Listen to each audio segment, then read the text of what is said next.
वो देसी भेड़ें डाली, फिर क्रॉस की बच्चियां रखता गया और जैसे जैसे वो सुधरती गई नस्ल। हाँ, 1-2 माह से ये पवित्र मानी जाती है, उच्च मानी जाती है। और वजन में शायद ही कोई नस्ल ऐसी होगी जो दुम्मा के बराबर अपना वेट लेगी। भेड़ बकरी में भी नहीं? बकरी में भी नहीं। इससे ऐसी कोई नस्ल नहीं है जो दुम्मा के बराबर वेट लेगी। अगर वो परसेंटेज जैसे जैसे बढ़ेगी, कीमत उसी हिसाब से बढ़ती जाएगी। जितनी वो प्योर होती रहेगी धीरे धीरे, हाँ, उसके हिसाब से कीमत बढ़ती जाएगी। अगर आप 100% प्योर की खरीदने की बात करें तो लाख प्लस की भेड़ हो जाती है। हेलो दोस्तों, welcome to Purnia agro show. आज हम आए हैं जोगीवाला, जो कि भादरा तहसील में पड़ता है, संदीप गोदारा जी के पास। इन्होंने जो दुम्बा भेड़ है उसका एक शानदार सेटअप किया हुआ है। तो आज हम इनसे मिलते हैं, इनसे पूछेंगे कि कैसे दुम्बा भेड़ जो है वो अलग दूसरी भेड़ों से अलग है और इसके प्रॉफिट मार्जिन्स, इसकी संभाल वगैरह वो सब कैसे है। इनको काफ़ी एक्सपीरियंस हो चुका है, तो इनसे जानते हैं आज दुम्बा भेड़ के बारे में जो जानकारी है वो इनसे लेते हैं। तो संदीप जी नमस्कार। नमस्कार। आप अपना छोटा सा परिचय देंगे हमें? मेरा नाम संदीप कुमार है, मेरा गांव जोगीवाड़ा है, तहसील भादरा, जिला हनुमानगढ़, राजस्थान। तो आपके पास अभी दुम्बा भेड़ ही है सर? हाँ जी, दुम्बा ही है अपने पास। पहले आपने कोई जैसे और कोई भेड़ बकरी का पालन? नहीं, 2-3 साल बकरी भी रखी है। 2-3 साल? उसके अलावा ट्रैक्टर भी थे मेरे पास, धर्मकांटा भी था। अच्छा। नीरे का स्टॉक भी किया करता था। लेकिन अब मैं दुम्बा का कर रहा हूँ। लगभग दुम्बा का मेरे पास 9 साल से कर रहा हूँ। 9 साल से आप दुम्बा पे काम कर रहे हो। तो बैकग्राउंड जैसे आप बता रहे हो, आपने पहले बकरियां वगैरह लेके आए थे, तो बकरी में आप देसी नस्ल थी? नहीं, वैसे 2-3 नस्ल थी। सिरोही थी मेरे पास, जखराना की थी। हाँ, बिट्टल भी रखी है। अच्छा जी। लेकिन उसमें क्या कि मैं स्टॉल फीड या मेरे अनुभव नया होने के कारण मेरे में उसमें मार्जिन नहीं हुआ मेरे को। अनुभव की? हाँ, कुछ तो नया था, अनुभव भी नहीं था। और उस टाइम और कुछ गर्मी सर्दी में भी परेशानी आई मेरे को। हाँ, नया होने के कारण। तो आपने अलग अलग नस्लों पे सब पे काम किया? मतलब जखराना भी बता रहे हो, बिटल भी बता रहे हो? हाँ, बिटल भी, सिरोही भी। तो वो इससे पहले किया था? हाँ, वो इससे पहले, हाँ, 2016 से पहले यानी 13 में स्टार्ट किया था। 3 साल रखी थी मैंने। तो वो उससे हटके इस पे आने का क्या कारण है? वो क्या जी, मैं आविका नगर से बकरियों के लिए वो सिरोही की नस्ल से जुड़ा हुआ था। और मैंने ये आविका नगर दुम्बा देखा है। और 2016 के अंदर मैंने सबसे पहले दुम्बा आविका नगर से ही खरीदा है मैंने। अनुसंधान केंद्र है आविका नगर में, वहां से आपने दुम्बा खरीदा। उसके बाद आपने बकरियां? हाँ, धीरे धीरे बकरियां हटा दी और मैंने देसी भेड़ें डाली पहले। देसी भेड़? हाँ, देसी। तो जो आप शुरुआत में भेड़ लेके आए वो क्या प्योर दुम्बा थी या क्रॉस? नहीं, देसी भेड़ें जो अपने जो रेवड़ में होती है ना, जो अपने गांव में वो देसी भेड़ें डाली, फिर क्रॉस की बच्चियां रखता गया और जैसे जैसे वो सुधरती गई नस्ल। हाँ, 1-2 माह से। तो जैसे इसका हमारा जो वेदर है, तो दुम्बा उसमें सूट करता है? भेड़ गर्मी सर्दी सबसे ज्यादा सहन करती है। तो चाहे वो कोई भी भेड़ हो? हाँ, कोई भी भेड़ हो, गर्मी और सर्दी है ना, उसको कमी महसूस होगी, क्योंकि वो हाँ मजबूत होती है। बकरी से ज्यादा मजबूत है भेड़। तो बकरी में फिर तो मतलब रोग भी कम आते होंगे इसमें? हाँ, रोग भी कम है, बच्चे की मोर्टिलिटी बहुत कम है। अच्छा। हाँ। तो इसमें जैसे इसके दुम्बा भेड़ के बारे में बात करते हैं, तो अगर कोई करना चाहता है तो उसको भेड़ का जो मतलब जो देसी भेड़ है वो लाके शुरू करे, क्रॉस ब्रीड लाके? क्योंकि प्योर ब्रीड तो बहुत एक्सपेंसिव, वो तो अपनी पूंजी पे भी डिपेंड करता है। फिर अनुभव के लिए अगर देसी से करेगा तो भी रिजल्ट बढ़िया रहेगा। देसी से? हाँ, वो तो ये है कि अगर देसी से मिंडे से देसी भेड़ क्रॉस कराएंगे तो वो बच्चा 5,000 का बिकेगा। अगर दुम्बा से क्रॉस कराएंगे तो 7 या 8,000 रुपए का बिकेगा। हाँ, तो वो उसमें वो बेनिफिट हो जाएगा, उसको साथ साथ अनुभव भी हो जाएगा धीरे धीरे। तो अभी जैसे आपने बता रहे हो आपने देसी से स्टार्ट किया, जो मेंढा है वो आप प्योर दुम्बा? हाँ, वो तुर्की। हाँ, वो प्योर तुर्की, सफेद की मार्केट ज्यादा है और सफेद ही रखना चाहिए। तो उसके बाद आपने उससे क्रॉस कराते गए? हाँ जी। और फिर आपकी क्रॉस ब्रीड की आई है? क्रॉस ब्रीड है। फिर क्रॉस ब्रीड में जो आपके पास अच्छी बची वो कैसे, ऐसे आपने नस्ल सुधार किया है? हाँ, नस्ल सुधारी किया है। वो कैसे होता है हमें बताएंगे, जिसको नहीं पता भी नस्ल सुधार क्या यानी ये जो दुम है, ये देसी भेड़ की पूंछ होगी। हाँ। और वो धीरे धीरे छोटी होती है, मोटी हो जाएगी। यानी देसी भेड़ की थोड़ी सी मोटी हो जाएगी, फिर छोटी पूंछ हो जाएगी। और अगर उसको दुम्बा से फिर क्रॉस कराएंगे तो वो पूंछ हटी जाएगी, सिर्फ जो है ना चर्बी गोड़ दुम में आ जाएगी। लगभग 40 पैसे बोलते हैं हम उसको। अच्छा। और 40 पैसे जो अगर भेड़ को आप दुम्बा से क्रॉस कराएंगे ना, तो वो लगभग ये मानो से 6 से 7 बच्चे 10 में से प्योर ही आएंगे उसके। यानी दुम्मा पर ही आएंगे, प्योर यानी प्योर तुर्की ही लगभग आ जाते हैं बच्चे। अच्छा जी। जैसे मैं आपको दिखला भी दूंगा, ये भेड़ है और उसकी ये बच्चा है। ठीक है। हाँ। तो कितनी बार क्रॉस कराने के बाद प्योर पे? लगभग 4 बार। अगर चौथी बार जो जनरेशन आएगी ना, वो लगभग मान लो कि अच्छी नस्ल आ जाएगी। लगभग 80%? 80 से प्लस ही आएगी। 4th जनरेशन, मतलब ये मान लो 3 साल का टाइम। हाँ जी। 3 साल में चौथी ब्याह? हाँ, 3 साल में लगभग 80%, यानी कुर्बानी में उसका अच्छा दाम मिल जाता है। अच्छा दाम मिल जाता है। तो अगर वो बच्ची है तो वो बच्ची फिर लगभग जो मान लो आगे वो 100% लेके जाएगी। अच्छा, फिर वो अगर प्योर ब्रीड होगी फिर तो जैसे जैसे जो होगी ना तो लेके। तो इसमें जो इसकी मीट की क्वालिटी है और जो बाकी भेड़ है जो देसी, इसका रेट इतना ज्यादा क्यों? एक तो ये जो अल्लाह की जो कुर्बानी है ना, जो दुम्मा की हुई है, यानी ये पवित्र मानी जाती है, उच्च मानी जाती है। पीछे इसकी चर्बी होती है और वजन में शायद ही कोई नस्ल ऐसी होगी जो दुम्मा के बराबर अपना वेट लेगी। भेड़ बकरी में भी नहीं? बकरी में भी नहीं, इससे ऐसी कोई नस्ल नहीं है जो दुम्मा के बराबर वेट ले लेगी। नहीं, लेकिन ऐसा ईद में 1-1 कुंटल तक के लेके बकरे हो जाते हैं। नहीं, इसका और ज्यादा हो जाते हैं, लेकिन वो जो 1 कुंटल का आप बकरा बता रहे हो ना, वो 4-4 दांत 2-2 साल के हो जाते हैं। हाँ। यानी इसका कितना? इसका ये मानो 10-11 महीने का जो बच्चा है ना, वो भी कुंटल वजन ले लेगा। 10-11 महीने का हाँ बच्चा, 1 कुंटल? हाँ, 1 कुंटल। अभी मेरे पास ब्रीडर है, 18 महीने का है, 4 दांत है, लगभग उसमें वजन है तो 130 से 40 किलो तक का। वो आपका ब्रीडर है? हाँ जी, जो मेन ब्रीडर है। हाँ, 130-40 किलो। और वो ये मानो अब तो उनको मैं अलग कुछ खिला ही नहीं रहा। हाँ। 9-10 महीने का था तब भी वो कुंटल का था। अच्छा जी। हाँ जी। तो जैसे आप इसका, और ये मीट का हो गया, क्योंकि मीट का मतलब वैसे तो सब सेम है, लेकिन मीट की तो ये है कि जैसे देसी जो है ना नस्ल, उसमें जैसे वजन 20 किलो है तो उसमें मीट पर्पज से अगर बेचेंगे तो व्यापारी 10 किलो मीट मान के लेगा। इसका लगभग 70-75% मतलब मीट निकलता है वजन के हिसाब से। अगर जो वही मतलब दुम्मा का अगर 20 किलो का होगा ना तो 15 किलो मीट आएगी उसमें, यानी ऑटोमेटिक। हाँ, यानी वो बच्चा अगर उस व्यापारी का मतलब देसी का 5000 में बिकेगा तो इसका फिर 7.5 का होगा। हाँ, मीट के हिसाब से। तो परसेंटेज उसमें 50% लेते हैं, 50% इसकी हड्डियां वगैरह होगी, 50% मीट, इसमें वो 70-75। हाँ, 70%-75% आएगी। तो दूध की बात करें तो दूध का प्रोडक्शन? दूध का नहीं है जी, बेड का। हाँ, दूध तो जो बच्चे ही पियेंगे, उसके बाद में नहीं निकलता। बच्चों के लिए सफिशिएंट रहता है? हाँ, बिल्कुल मजबूत होता है। बेड का दूध तो सबसे ज्यादा मजबूत है। तो बच्चों को कमी नहीं आती? हाँ, बच्चों को कोई कमी नहीं आती। 2-2.5 महीने का तक हम दूध पिलाते हैं, फिर उसको अलग रखते हैं। हाँ, या तो उसको सेल कर देते हैं या फिर उसको अलग रखते हैं, उसके बाद ये अलग रखते हैं। तो अगर जैसे आप बता रहे हो इसका जो प्रोडक्शन है, जैसे भेड़ और बकरी आता है, ये बोलते हैं 2-2 बच्चे भी लाती है, कोई बोलते हैं, तो उसमें दुम्बा का क्या प्रोडक्शन? दुम्बा का 2 बच्चे तो ये भी लेके आती है, लेकिन हम तो ये मानते हैं कि जी 1 बच्चा ही लेके आएगा तो जल्दी भेड़ भी कमजोर नहीं होगी और बच्चा भी अच्छा प्रोग्रेस करेगा। यानी वो 2 बच्चों के बराबर ही वजन एक अकेला ले लेगा, क्योंकि वो तंदुरुस्त होगा। हाँ, तंदुरुस्त होगा। और इसमें परसेंटेज की अलग भी, मान लो 10 आपके पास भेड़ है, वो अगर ब्याती है तो मतलब एक कितनी लेके आएगी? 2 से 3 भेड़ हैं जो 2 बच्चे लेके आएंगे, बाकी 7-8 भेड़ हैं वो एक ही बच्चा लेके आएगी। और वो हेल्दी भी रहेगा? हाँ, वो हेल्दी भी रहेगा। तो फिर वो 2 बच्चा लेके आती है, फिर उसको हम थोड़ी सेवा, जो दाना है, जो गुड़ पिलाना है, वो अलग करते हैं। चलिए, अभी दाने पे आते हैं। आप खाने में जो इसका फीड है उसमें आपका क्या रूटीन रहता है? उसको क्या शाम को एक टाइम डालते हैं जी, लगभग 200 ग्राम दाना डालते एक पशु को, एक ही टाइम 200 ग्राम दाना। और जैसे ये फीड हो गई, जो हो गया, सरसों की खड़ हो गई, यानी जो भी आप मिक्स कर सकते हो अपने हिसाब से, वो लगभग। और उसके अलावा वो तो फीड होगी, दाने में आप 200 ग्राम दाना देते हो? सब हर पशु को देते हो? हाँ, हर पशु को। उसके अलावा इनको मतलब जैसे कोई कहीं पे ग्वार का भी चलता है, कहीं पे कुछ चलता है? हाँ, वो तो अपना खान पान तो देखो जी, सूखे के अंदर जो होगा वो तो अपने एरिया के हिसाब से होगा। जैसे यूपी में तूड़ी खिलाते हैं, जो कणक की होती है वो खिलाते हैं। अपने यहाँ ग्वार का न्यार सबसे बड़ी है और ग्वार का न्यार ही डालते हैं। अच्छा, और वगैरह? नहीं, लुंगी की कोई जरूरत नहीं, लुंगी कॉस्टली, फिर ज्यादा खर्चा ज्यादा आ जाएगा। और हरे चारे के अंदर इसको कुछ ही डालो। अच्छा। हाँ, जैसे हम गाय भैंस को डालते हैं कटिंग करके, उस हिसाब से आप कुछ ही डालो, कोई दिक्कत नहीं। तो इसका सुबह से लेके शाम तक का क्या रूटीन रहता है? आपका क्या रूटीन रहता है? बाकी का तो चलो आपका, जैसे आप रूटीन यही है, सुबह 2 बार नया डालते हैं, एक बार सुबह 6 या 7 बजे, फिर दूसरा 9 बजे।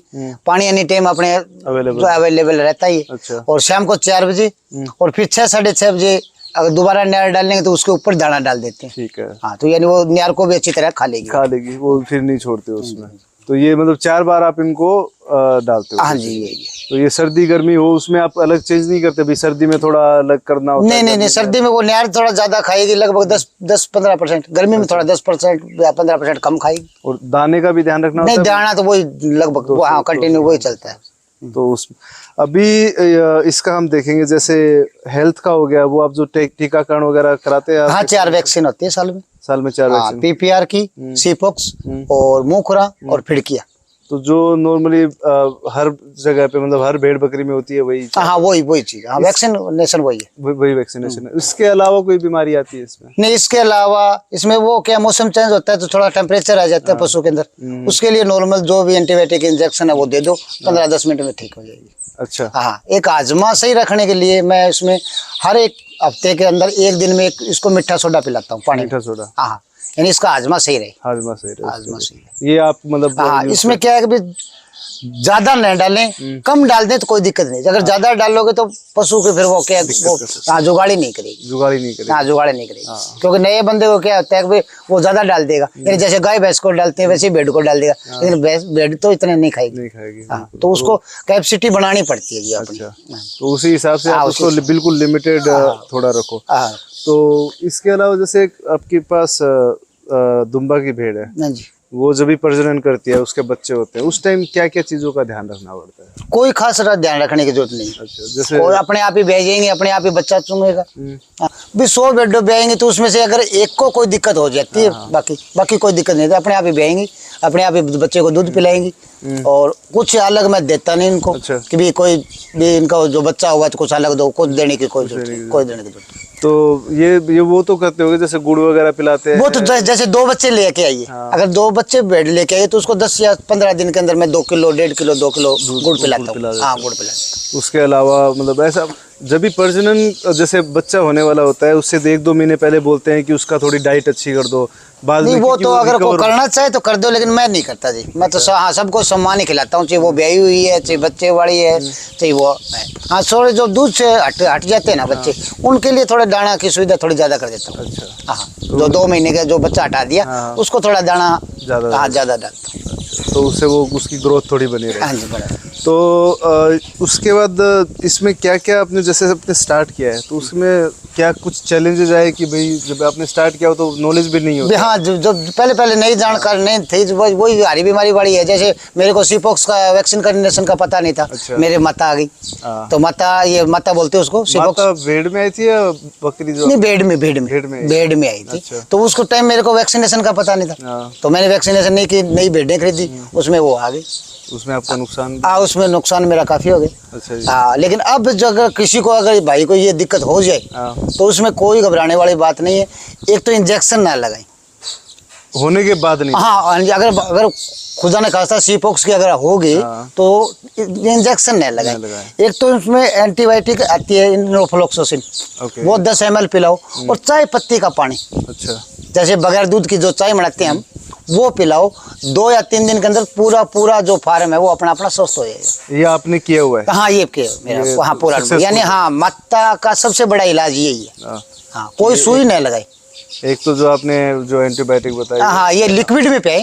हाँ, लिक्विड में एंटीबायोटिक जो भी पिए उसको वो पियो, और उसके साथ में वो चाय पत्ती का पानी। हाँ, ये 2 या 3 दिन में पूरा फार्म अपना, यानी जो भी रेवड़ बोल देते हैं गाँव में, पूरा स्वस्थ हो जाएगा। इसके अलावा कोई दिक्कत परेशानी नहीं? उसके बाद वो टेम्परेचर वाली बात बताई थी मैंने आपको, वो एंटीबायोटिक इंजेक्शन लगा देता हूँ। वो भी मौसम चेंज होगा तब 1-2 के हो जाता है। ये जब जैसे बारिश वगैरह आती है, मौसम चेंज होता है, तो खुर पका मुंह पका, उसके तो नहीं, वो तो वैक्सीनेशन हो जाती है। फिर मैंने देखा है, मैं जैसे घूमता रहता हूँ, वो तो साफ सफाई तो देखो जी रखना ही पड़ेगा। थोड़ी बहुत तो आ ही जाता है वो। नहीं, वो तो नाखून काट देते हैं हम हर 4 महीने के बाद। अच्छा। हाँ, नाखून नहीं बढ़ने दो, क्योंकि अगर बाहर खोलेंगे तो नाखून नहीं बढ़ेंगे, अगर अंदर रखेंगे तो नाखून बढ़ेंगे। तो उसके लिए 4 महीने से या 5 महीने से कटिंग करनी पड़ेगी। और जैसे अपने अंदर बाहर का जैसे आप बता रहे हो, तो आप बाहर नहीं लेके जाते थे? नहीं, बाहर नहीं, स्टॉल पे पहले लेके जाते थे? हाँ, पहले से लेके जाता था। हाँ, कोई फायदा नहीं, मेरे को तो उसमें कोई फायदा नहीं हुआ। अच्छा, तो स्टॉल फीड पे ही अच्छा रिजल्ट है। और दुम्मा का तो सबसे अंदर ही वजन ज्यादा बनाएगा। अच्छा। अगर आपके पास देसी भेड़ें हैं, अगर आप 1-2 घंटा घुमाओ तो घुमा लो, कोई दिक्कत नहीं। लेकिन जो अगर प्योर ब्रीड होगा दुम्मा, तो वो अंदर ही ज्यादा रहेगा। अच्छा, क्योंकि उसके अंदर वजन ज्यादा होगा तो वो कमजोरी महसूस करेगा, कमजोर होगा। हाँ, घूमना पसंद नहीं करेगा।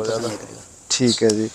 तो अभी हम बात करते हैं जो जिसके लिए सबसे ज़्यादा लोग देखते हैं कि जो देसी भेड़ है उसके कंपेयर करें, उसको मतलब देखें तो उसके बजाय दुम्बा में क्या फ़ायदा है और कीमत का है जी। कीमत का, हाँ कीमत ज्यादा होगी ना, कीमत का ज़्यादा होगी तो कीमत ये मान फर्क है हाँ भाई? जी। तो ये मानो अगर देसी भेड़ खरीदेंगे तो 10-12-15 हज़ार रुपए में अच्छी भेड़ आ जाएंगी, हाँ। और क्रॉस की भी लेंगे तो ये मानो 30 प्लस से चलेगी। दुम्बा क्रॉस में दुम्बा क्रॉस की अगर बच्ची या भेड़ लेंगे हाँ। यानी फर्स्ट, तो 25 से 30 हज़ार रुपए में मिलेगी। अगर वो परसेंटेज जैसे जैसे बढ़ेगी कीमत उसी हिसाब से बढ़ती जाएगी। जितनी वो प्योर होती रहेगी धीरे हाँ धीरे उसके हिसाब से कीमत बढ़ती जाएगी। अगर आप 100% प्योर की खरीदने की बात करें तो लाख प्लस की भेड़ हो जाती है।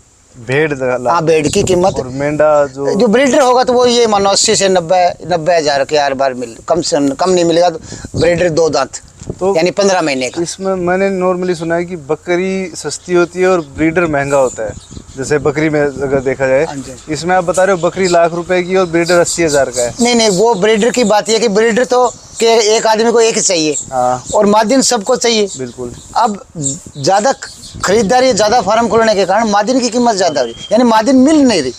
नहीं मिलने की वजह की मतलब ये है मार्जिन की कीमत ज्यादा है। हाँ।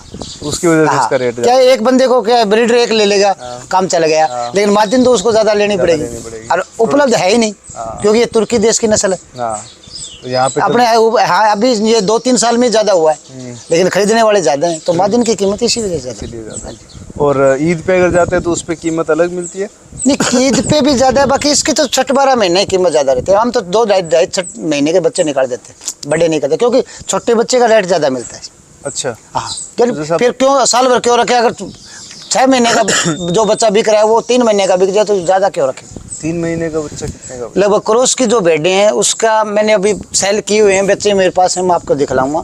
लगभग 30,000 रुपये में दिए हैं 6 बच्चे, 30,000 के भाव से 2-3 महीने। हाँ अगर वही बच्ची होती ना तो 45-50 हज़ार रुपये की होती।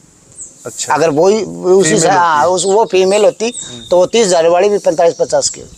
तो जो मतलब इसका आज के दिन मार्केट बड़ी होने का फिर ज्यादा होने का कारण यही है कि लोग ज्यादा आना चाहते हैं इसमें और अवेलेबिलिटी कम है, अवेलेबल नहीं है, अवेलेबल बस इसकी वजह से ही कम है ज्यादा, और जब मतलब मार्केट रेट में ज्यादा है। और ऐसा नहीं है कि बस नहीं, वो तो जो इसकी कुर्बानी की वजह से तो है ही है, डिमांड ज्यादा होगी कुर्बानी का। तो यानी पहले तो मुसलमान भाई हैं उनको भी दुम्बा के बारे में ज्यादा नॉलेज नहीं थी आज से 4-5 साल पहले, लेकिन अब जो ये जगह जगह होने की वजह से कुछ फोन की वजह से सबको पता चल गया भी ये दुम्बा ये चीज है, दुम्बा ये चीज है, इसलिए उसका आज के दिन रेट यानी आज से 4-5 साल पहले तो यहाँ अपने पास में मुर्गा फार्म है, वहाँ एक भाई यूपी का आया देखने के लिए, वो मेरे पास रात को 9 बजे पहुंचा, बोले यार मेरे को तो देखना भी, मैं मान लो इसको खुश नसीबी मानता हूँ अपनी। हाँ यानी उसने यही सुना कि यहाँ पर दुम्बा फार्म है, लेकिन वो स्पेशल रात को 9 बजे फोन करके मेरे पास आया, बोले मैं तो इसको देखना भी खुश नसीबी मानता हूँ। उनके लिए वो धार्मिक बोल सकते हैं कि वो उसकी मतलब धर्म के हिसाब से मान्यता है। तो अगर कोई जैसे आज के दिन स्टार्ट करना चाहता है, दुम्बा का कुछ करना चाहता है, तो उसको कैसे स्टार्ट करना चाहिए? पूरी जानकारी लो, आजकल तो फोन पे सुविधा है सभी, और हो सके तो पास से खरीदो, फोन से मत खरीदो, देख के खरीदो। हाँ देख के पास से खरीदो, और एक की बजाय आप 5-7-10 लोगों से मिलके जानकारी लो पहले अच्छी तरह, उसके बाद में ये चीज खरीदो। और ट्रेनिंग जैसे कराते हैं उसकी कितनी अहमियत हो जाती है, उसका कितने? ट्रेनिंग में वो तो डॉक्टर वो तो है, वो तो अलग अपने हिसाब से जो किताबों में है वो चीज़ बताते हैं, लेकिन वो चीज़ हम एक्चुअली में तो नहीं कर सकते, फील्ड पे वो चीज़ नहीं। हाँ ज़्यादातर नहीं करते वो, फिर उसमें तो क्या वो बताएंगे आपने भी इस तरह का फार्म बनाओ, ये बनाओ, तो उसमें बजट भी ज़्यादा लगेगा। अगर फार्म की बजाय आप बजट उसको भेड़ों में लगाओ तो इनकम ज़्यादा होगी। नहीं, लेकिन वो भेड़ बकरियों की तो अच्छी जानकारी देते हैं कि वो हाँ दवाई का वगैरह का वो तो अनुभव तो होगा। हाँ ट्रेनिंग लो, कोई दिक्कत नहीं, ट्रेनिंग में है फायदा, ट्रेनिंग लेनी चाहिए। हाँ नहीं लेनी चाहिए, कोई दिक्कत नहीं उसमें, नुकसान तो है नहीं, फायदा ही है, फायदा ही है, काफ़ी चीज़ें क्लियर हो जाती है जाने के बाद। तो अगर कोई करना चाहे, तो अगर दुम्बा का ही करना चाहता है तो आप लोग हेल्प करते हो उसकी सेटअप? बिल्कुल, जो मेरे पास आते हैं उसको मैं पूरी जानकारी देता हूँ, पूरा टाइम देता हूँ। अपने पास अगर कोई रह के देखना चाहे, करना चाहे तो भी कोई दिक्कत नहीं है। हाँ यहाँ पे आपके साथ रुक के हाँ कोई दिक्कत नहीं, रुक के काम करके देखो। और जो मेरे से जुड़े हुए हैं उनका भी मैं कॉन्टैक्ट नंबर दे देता हूँ, आप उनसे भी मिलो, भी मेरे से जुड़ने के बाद में उनको क्या बेनिफिट हुआ है, उनका जैसे उनकी वो बिक्री में क्या है, भी क्या दिक्कत आती है या नहीं आती है, या वो कितने के बच्चे विदेशी भेड़ों के बेच रहे हैं, तो उनके पास भेज देता हूँ मैं, वो अपना अनुभव शेयर करती है उनके साथ। बिल्कुल, तो उससे भी कई चीज़ें क्लियर होती हैं। आप पिछले 9 साल से कर रहे हो और आपके साथ बहुत सारे नए फार्मर भी जुड़े होंगे, तो मतलब ऐसा कोई फार्मर है जो जिसने बहुत अच्छा काम कर रहे हो आपसे जुड़ने के बाद, दुम्बा लेने के बाद? 3 साल से 2-3 बंदे जुड़े हुए हैं, वो तो अच्छा कर रहे हैं, लेकिन जो अभी ये साल भर से कर रहे हैं तो वो उनके पास मादी ने वो ओनर तो अच्छे दिए मैंने, लेकिन उनके पास रिजल्ट तो अभी नहीं आया ना। वो तो टाइम लगता है, आप जैसे बता रहे हो उसमें 3 साल लेके चलो। हाँ, लेकिन 2-3 बंदे हैं जो कुछ तो मेरे से पहले के हैं जो देसी भेड़े रखते थे इस तो शाम साइड में। अच्छा। और वो मेरे पास देख कर उन्होंने प्योरी अब दुम्बा का कर रखा है, प्योर दुम्बा का हाँ, रखा है। यानी उनको अनुभव हो गया, घूमे फिरे सभी जगह देखा उन्होंने, तो उन्होंने पूरा दुम्बा। तो दुम्बा का आज के दिन मार्केट अच्छी है? अच्छी मार्केट है, अच्छी मार्केट। सबसे ज्यादा कीमत भेड़ और बकरी के अंदर दुम्बा की है, उससे इससे ऊपर कोई कीमत नहीं। कोई कीमत नहीं। भैया बकरों की कर देते भी 2 लाख का बिक गया, 5 लाख का बिक गया, वो तो क्या हजारों में से एक बिका, बिकता है, लेकिन ये उनकी तो एवरेज प्राइस। हाँ, एवरेज प्राइस ये है। हाँ जी। तो अगर जैसे कोई भी करना चाहता है तो आप उसको, कोई हमारा जो दर्शक देखना चाहता है, वो भेड़ बकरी जिसको नॉलेज है भी नहीं है भी, हर तरह के लोग देखते हैं, उनको आप क्या मैसेज देना चाहोगे? कोई जैसे यंग लोग भी आजकल बहुत जो युवा साथी हैं, पढ़े लिखे भी आते हैं, पढ़े लिखे भी आते हैं, बड़े फार्मर भी आते हैं, बड़े फार्मर भी आते हैं, पैसे वाले लोग भी आ रहे हैं, हर तरह के लोग आ रहे हैं, तो जो कोई नया काम स्टार्ट करना चाहता है उसके लिए आप क्या एडवाइस दोगे? नया काम थोड़े से शुरू करो, जैसे जैसे आपका अनुभव बढ़ता रहे तो उसके हिसाब से अपना पशुधन बढ़ाते रहो। हाँ, पहले 15-10 पशुओं से स्टार्ट करो। हाँ, 6 महीने अगर हो गया अपना संतुष्ट है, उसके बाद में फिर क्या 10-20 और डाल लो। अच्छा। इस तरह करो, यानी ज्यादा लेके आओगे तो नए बंदे के लिए दिक्कत आती है, क्योंकि वो संभालने में, खवाने प्यारने में, यानी कोई अगर आदमी भी रखेंगे तो ये मानो कि अगर अनुभव नहीं है, आदमी रख लिया, वो महीने बाद में चला गया तो वो खुद नहीं संभाल पाएगा, तो इसके लिए थोड़ा रखो, यानी कि अगर बंदा अगर अपने पास है नहीं भी है तो अपना काम चला ले। ऐसा होना चाहिए। हाँ, ऐसा। तो आज के दिन अगर कोई भी बंदा है वो इस फील्ड में आना चाहता है, नया बिजनेस सेटअप करना चाहता है, तो सही काम है ये? बिल्कुल सही काम है जी, बिल्कुल। जितना मेरे को अनुभव है या मेरे को जो मैं जितनी मदद कर सकता हूँ वो आए, कोई दिक्कत मैं मदद करूँगा। चलिए, बहुत बहुत धन्यवाद, आपने बहुत सारी चीज़ें बताई है हमें दुम्बा के बारे में। ऐसी ही और वीडियोस भी हम लाते रहेंगे। उससे पहले हम इनकी जो भेड़ है वो देख लेते हैं। तो आप थोड़े बहुत, मेरे पास और भी वीडियोस है, लेकिन आप भी हमें थोड़ा बहुत इनपुट दीजिए, थोड़ा बहुत भेड़ दिखाइए, बिल्कुल, जो आपका मेंढा है वो ज़रूर दिखाइएगा। चलिए वो चलिए।